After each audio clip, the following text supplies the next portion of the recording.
Hello दोस्तों, मेरा नाम है मनीष। आप देखना शुरू कर चुके हैं आपका अपना चैनल यूट्यूब लाइब्रेरी। आज का हमारा टॉपिक है मध्य प्रदेश के प्रमुख मंदिर। यह उसका सेकंड पार्ट है, तो चलिए शुरू करते हैं। ये वीडियो बिल्कुल पिछले वीडियो की तरह होने वाला है। इसमें मंदिरों की जानकारी भी दी जाएगी, साथ ही साथ एक ट्रिक भी है। अगर आप चाहें तो ट्रिक को देख सकते हैं वीडियो को स्किप करके, नहीं तो अगर आपको पूरी जानकारी चाहिए मंदिरों की तो पूरी वीडियो देख सकते हैं। तो सबसे पहले बात कर लेते हैं काल माधव शक्तिपीठ की, जो कि अमरकंटक में स्थित है। यह 51 शक्तिपीठों में से एक है। अब मन में एक प्रश्न आना स्वाभाविक है कि भाई ये शक्तिपीठ होते क्या हैं। तो शॉर्ट में समझ लीजिए, हिंदू धर्म के पुराणों के अनुसार जहां जहां सती के अंग, वस्त्र या आभूषण गिरे हैं, वहां वहां पर शक्तिपीठ अस्तित्व में आ गए हैं। अब बात करते हैं शारदा भवानी मंदिर की, जिससे नरसिंह पीठ के नाम से भी जाना जाता है। मैहर में स्थित होने के कारण इस मंदिर को लोग मैहर देवी मंदिर भी बुलाते हैं। अभी मैहर सतना जिले में आता है, परंतु इसे मध्य प्रदेश में प्रस्तावित जिलों में रखा गया है। यहाँ पर नवरात्रि में मेला लगता है और माँ के अनन्य भक्त यहाँ पर आते हैं। एक किंवदंती के अनुसार आल्हा उदल, जिन्हें उनकी भक्ति के कारण शारदा माई से अमृतत्व का वरदान प्राप्त है, माँ के चरणों में सबसे पहले फूल चढ़ाते हैं। बात करते हैं अन्नपूर्णा मंदिर की। अन्नपूर्णा इंदौर में स्थित एक भव्य मंदिर है। यह मंदिर कई कारणों से प्रसिद्ध है। यह मंदिर इंदौर का सबसे पुराना मंदिर है। इस मंदिर को 9वीं शताब्दी के लगभग आर्य व द्रविड़ शैली के मिश्रण से बनाया गया है। तो अब बात करते हैं गौरी सोमनाथ मंदिर की। ओमकारेश्वर के गौरी सोमनाथ मंदिर की स्थापना पांडवों के वनवास काल के दौरान बताई जाती है। मुगल शासक औरंगजेब की सेना ने इसे तोड़ने का असफल प्रयास किया और अंत में इसे जला दिया, परंतु आज भी यहाँ पर भक्तों का तांता लगा रहता है और लोगों की आस्था का ये केंद्र बना हुआ है। तो चलिए अब बात कर लेते हैं ओमकारेश्वर ज्योतिर्लिंग की। यह 12 ज्योतिर्लिंगों में से एक है। इसे ममलेश्वर ज्योतिर्लिंग के नाम से भी जाना जाता है। यह नर्मदा नदी के द्वारा स्वतः बनाया गया लिंग है। एक वीडियो में मैं आपसे सारे ज्योतिर्लिंगों को भी डिस्कस कर लूंगा। अभी के लिए ममलेश्वर या फिर ओमकारेश्वर ज्योतिर्लिंग के बारे में बात कर लेते हैं। इसे ओमकारेश्वर इसलिए बोलते हैं क्योंकि नर्मदा नदी इस क्षेत्र में हिंदू या सनातनी शब्द ओम की छवि बनाती है और यह मंदिर चंद्रबिंदी के स्थान पर स्थित है। तो चलिए अब बात करते हैं सास बहू मंदिर की। यह मंदिर ग्वालियर में स्थित है। इसको कछवाहा वंश के राजा महिपाल की पत्नी ने बनवाया था। उनकी पत्नी भगवान विष्णु की परम भक्त थी और उनके प्रयास के फलस्वरूप यहाँ सहस्त्रबाहु का मंदिर बना। कुछ समय बाद रानी के पुत्र की शादी हुई और उनकी पुत्रवधू भगवान शिव की भक्त थी। अपनी पुत्रवधू के प्रभाव से रानी ने मंदिर के पास ही भगवान शिव का भी मंदिर बनवाया। अब दोनों मंदिर को संयुक्त रूप से सहस्त्रबाहु का मंदिर ही कहा जाने लगा। कालांतर में यही सहस्त्रबाहु शब्द अपभ्रंश होकर सास बहू शब्द बन गया। आपको बोलने में भी लग रहा होगा सहस्त्रबाहु सास बहू, ऐसा अपभ्रंश होके ये आपके सामने प्रेजेंट हो गया। कुछ लोग ऐसा भी कहते हैं, एक किंवदंती है कि भाई सास और बहू ने मिलकर बनवाया था, इसीलिए इसको सास बहू मंदिर कहते हैं। आइए अब बात करते हैं पार्श्वनाथ मंदिर खजुराहो की। यह और आदिनाथ मंदिर, जो कि मैंने पहले वाली वीडियो में पढ़ाया है, दोनों चंदेल शासक यशोवर्मन ने बनवाए थे। अब बात करते हैं इसकी विशेषता की। तो केवल इसकी एक विशेषता यह है कि कृष्ण लीला से संबंधित दृश्य इस पर उत्कीर्ण है। चलिए अब बात करते हैं दुल्हादेव मंदिर की या दुल्हादेव मंदिर की। यह मंदिर भी खजुराहो में स्थित है। यह काफी इंपॉर्टेंट हो जाता है पेपर के पॉइंट ऑफ व्यू से। बाकी ये चंदेल शासकों द्वारा बनाया गया शिव मंदिर है। अब बात करते हैं बटेश्वर मंदिर, जो कि पड़ावली मुरैना में पड़ता है। इससे पहले वाली वीडियो में मैंने आपको बताया था मुरैना में 64 योगिनी मंदिर भी पड़ता है, जो कि मेतावली में पड़ता है, और ये पड़ावली में पड़ता है। चलिए मंदिर के बारे में जानकारी लेते हैं। यह मंदिर गुज्जर राजाओं द्वारा निर्मित लगभग 200 मंदिरों का एक समूह है। ये बलुआ पत्थर से बने हुए हैं। यहाँ पर हिंदुओं की तीनों परंपराएं यानी शक्ति, शैव और वैष्णव तीनों के मंदिर मिलते हैं। यानी शक्ति यानी देवी उपासना, शैव यानी शिव उपासना और वैष्णव यानी विष्णु उपासना के मंदिर की श्रृंखला मिलती है। अब बात करते हैं कालिका माता मंदिर, जो कि रतलाम में पड़ता है। यह मंदिर लगभग 400 वर्ष पुराना है। नवरात्रि के समय में यहाँ पे विशेष आयोजन होता है। अगर इसकी विशेषता के बारे में बोलें तो प्राचीन कालिका मंदिर में कई वर्षों से गरबा रास का आयोजन होता है, जो अष्टमी और नवमी के समय आयोजित किया जाता है। नेक्स्ट बात करते हैं भोजपुर मंदिर की या भोजेश्वर मंदिर की। भोजेश्वर मंदिर भोपाल के निकट करीबन 30 किलोमीटर की दूरी पर है। यह मंदिर बेतवा नदी के तट पर बसा हुआ है। परमार वंश के राजा भोज ने इस मंदिर का निर्माण कराया था। कुछ किंवदंतियों के अनुसार पांडवों ने इसका निर्माण कराया है। ऐसे ऐतिहासिक साक्ष्य मिलते हैं कि यह मंदिर एक रात में बनाने का संकल्प कुंती द्वारा लिया गया और उनके बच्चे यानी पांडवों ने इसको बनाने का प्रयास किया, परंतु सुबह होने तक छत की एक शिला नहीं रख पाई और आज भी वह हिस्सा अधूरा है। इसे अधूरा मंदिर भी कहते हैं। बात करते हैं इसे और क्या कहते हैं, इसे उत्तर भारत का सोमनाथ भी कहते हैं। और एक बात मैं आपको बता दूं, यहाँ पर जो स्थित शिवलिंग है वो पूरे भारत में स्थित सभी शिवलिंगों में सबसे ऊंचा और सबसे विशाल है। साथ ही साथ मंदिर का जो प्रवेश द्वार है वह भी सबसे बड़ा प्रवेश द्वार है। तो चलिए बात करते हैं देवास वाली मैया की। देवास जो है वो इंदौर से लगभग 34 किलोमीटर की दूरी पर है। यह स्थान माता के 52 शक्तिपीठों में से एक है। लोक मान्यता है कि यहाँ पर देवी माँ के 2 स्वरूप हैं जो अपनी जागृत अवस्था में हैं। अब जो 2 माताएं हैं, एक बड़ी माता है, एक छोटी माता है। बड़ी माता का नाम तुलजा भवानी है और छोटी माता का नाम चामुंडा देवी है। दोनों माताओं में बहनों का रिश्ता है, परंतु किसी बात पर वह एक दूसरे से नाराज हो गई और वहां से जाने लगी, परंतु हनुमान जी और भैरव बाबा के मनाने पर वह वहीं पर रुक गई। इसलिए दोनों ही प्रतिमा एक दूसरे के अपोजिट डायरेक्शन में विद्यमान है। चलिए अब बात करते हैं रतनगढ़ वाली माता की। रतनगढ़ दतिया डिस्ट्रिक्ट में पड़ता है। यह मंदिर सिंध नदी के तट पर है। दीपावली की दूज पर यानी दौज पर यहाँ मेला लगता है। इस मंदिर में ऐसी मान्यता है कि किसी भी प्रकार का सांप का काटा हुआ व्यक्ति यहाँ आता है तो ठीक हो जाता है। अब बात करते हैं पीताम्बरा देवी दतिया। यहाँ असल में 2 मंदिर हैं। जो बड़ा मंदिर है वह तो पीताम्बरा देवी का ही है और पीताम्बरा देवी मंदिर के ही परिसर में एक धूमावती देवी का मंदिर भी है। अब दोनों ही मंदिर या दोनों ही देवियों की एक एक कहानी सुन लेते हैं। बात करते हैं पहले छोटी देवी की यानी धूमावती देवी की। धूमावती के दर्शन महिलाओं के लिए वर्जित हैं। केवल शनिवार को ही महिलाएं माता का दर्शन कर सकती हैं। इसका कारण क्या है? उसका कारण यह है कि माता 6 दिन रहती हैं रुद्र रूप में, यानी काफी डरावना रूप रहता है जिसको महिलाएं देख नहीं सकती। और शनिवार के दिन माँ का लक्ष्मी रूप होता है और लक्ष्मी रूप में माँ दर्शन देती हैं।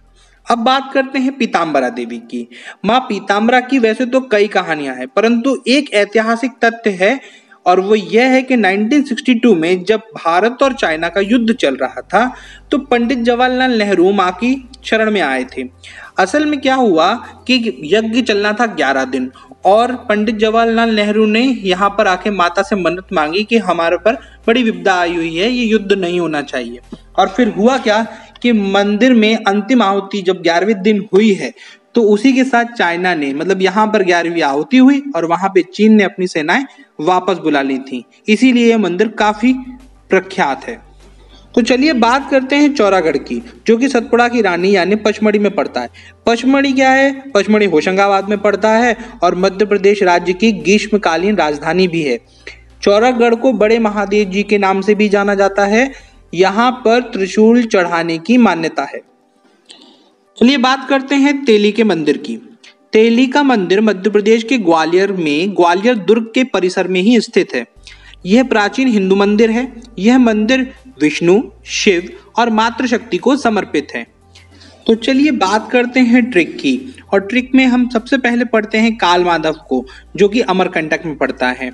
हमको एक वर्ड लेना है काल माधव से, तो हमने लिया काल, और अमरकंटक से एक वर्ड लिया अमर। काल का मतलब होता है मृत्यु, अमर का मतलब होता है जिसकी मृत्यु ना हो। ये दोनों एक दूसरे के अपोजिट वर्ड हैं। हमारे लिए ऐसे याद रखना आसान होगा, काल और मृत्यु, और काल का अपोजिट होता है अमर। तो बस ऐसे याद रख सकते हैं। आगे बढ़ते हैं। अब बात करते हैं शारदा भवानी मंदिर की, जिसे नरसिंह पीठ भी बोला जाता है, और ये मैहर में पड़ता है। मैहर से भी एक वर्ड निकालना पड़ेगा, शारदा भवानी से भी एक वर्ड निकालना पड़ेगा। मैहर से मान लीजिए मैंने एक वर्ड निकाल लिया माँ, मई, माई, मैहर यानी माँ, और भवानी। तो आप वैसे भी जब माता का नाम बोलते हैं तो क्या बोलते हैं? माँ भवानी। तो माँ से मैहर, भवानी से शारदा भवानी। नरसिंह पीठ को कैसे याद रखेंगे? माँ भवानी बताइए कैसे आती हैं? शेर पर बैठ के आती हैं। तो बस शेर का मतलब क्या होता है? सिंह। तो नरसिंह से हमने सिंह वर्ड निकाला, और नरसिंह से आपको याद आ जाएगा कि कहाँ पर है वो? माई के पास है, यानी मैहर के पास है। ठीक है ना। अब बात करते हैं अन्नपूर्णा देवी की, जो कि इंदौर में पड़ती हैं। अन्न मतलब खाना या भोजन होता है। तो अधिकतर हम भोजन आउटडोर नहीं करते हैं, इंडोर करते हैं, यानी घर में करते हैं। बस हमारी ट्रिक यही है। अन्नपूर्णा से अन्न हम खाना बाहर नहीं खाते हैं, आउटडोर नहीं खाते हैं, इंडोर खाते हैं। तो अन्नपूर्णा अन्न की बात होगी तो हम उसको इंडोर करते हैं, इंदौर, याद हो जाएगा। तो अब बात करते हैं नेक्स्ट मंदिर की, जिसका नाम है गौरी सोमनाथ मंदिर, जो कि ओमकारेश्वर में पड़ता है। यहाँ पर ज्यादा अच्छी ट्रिक तो नहीं है, पर आपको याद रह जाएगा। इसमें से एक वर्ड निकाला हमने गौरी सोमनाथ में से, सोम, और सोम का राइमिंग वर्ड है ओम। सोम ओम ऐसे याद रख सकता है। तो आप ऐसे याद रखिए, सोम को आपको ओमकारेश्वर याद आ जाएगा। सोम ओम, तो सोम से सोमनाथ, ओम से ओमकारेश्वर। तो अब बात करते हैं सास बहू मंदिर की, और सास बहू मंदिर ग्वालियर में पड़ता है। सास बहू, अब देखो सास बहू, इसका नाम तो वैसे सहस्त्र बाहु है, मैंने आपको वीडियो में समझाया है, लेकिन सास बहू के नाम से ये पेपर में पूछा जाता है। सास बहू, सास बहू को आप देखते हैं फिल्मों में, हर जगह पर क्या दिखाया जाता है, लड़ती रहती हैं आपस में, है ना, गाली गलौज करती रहती हैं। बस ऐसे याद रखना है, हमारी ट्रिक है। देखो बुरा मानो अच्छा मानो, पर ट्रिक तो ट्रिक होती है। सास बहू से कैसे याद रखोगे, सास बहू गाली देती हैं, ग्वाली देती हैं, तो ग्वालियर। लेकिन ये सब जब सबके सामने नहीं देती हैं, सबके सामने तो क्या होता है, एक दूसरे की यार बन जाती हैं। तो ग्वाली तो अकेले में देती हैं और सबके सामने यार बन जाती हैं, तो ग्वालियर ऐसे याद रख सकते हो आप। अब बात करते हैं ओमकारेश्वर ज्योतिर्लिंग की। इसके लिए कोई ट्रिक की आवश्यकता ही नहीं है। ओमकारेश्वर ज्योतिर्लिंग ओमकारेश्वर में पड़ती है। इसका एक और नाम है, वहां पे ट्रिक की जरूरत पड़ती है, जिसका नाम है ममलेश्वर। ममलेश्वर को आप मोमलेश्वर कर दीजिए, MOM कर दीजिए, MEM की जगह पर मोम, और इसका राइमिंग वर्ड ओम, सेम टू सेम बन जाएगा। बस ऐसे याद रखना है आपको इसको। तो अब बात करते हैं पारसनाथ मंदिर की, जो कि खजुराहो में पड़ता है। दोनों में से एक एक वर्ड लेते हैं, लेकिन उससे पहले ट्रिक समझते हैं। हम रोड को क्रॉस करते हैं, यानी रोड को क्रॉस करके एक दूसरी तरफ जा रहे हैं ना।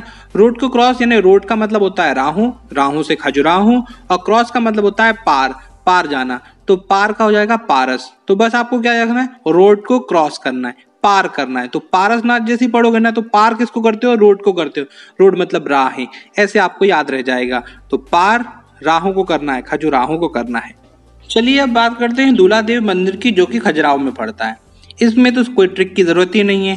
दूल्हा देव या दुल्हा देव, दूल्हा जब बनते हो आप, तो या तो घोड़ी या रथ या कार में बैठकर आपके जो दोस्त होते हैं, आप तो घोड़े पे बैठे रहते हो, और दोस्त जो होते हैं वो आपके राहों पर डांस करते रहते हैं। बस यही आपके दूल्हा बनोगे, तो दूल्हा बनने में वो सीन तो याद रहता ही है सबको कि भैया दोस्त डांस करते हैं। तो दोस्त कहाँ डांस करते हैं, राहों पर, खजुराहों पर।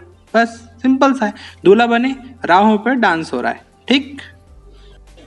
अब बात करते हैं बटेश्वर मंदिर की, जो कि पड़ता है मुरैना में, मुरैना के पड़ावली में।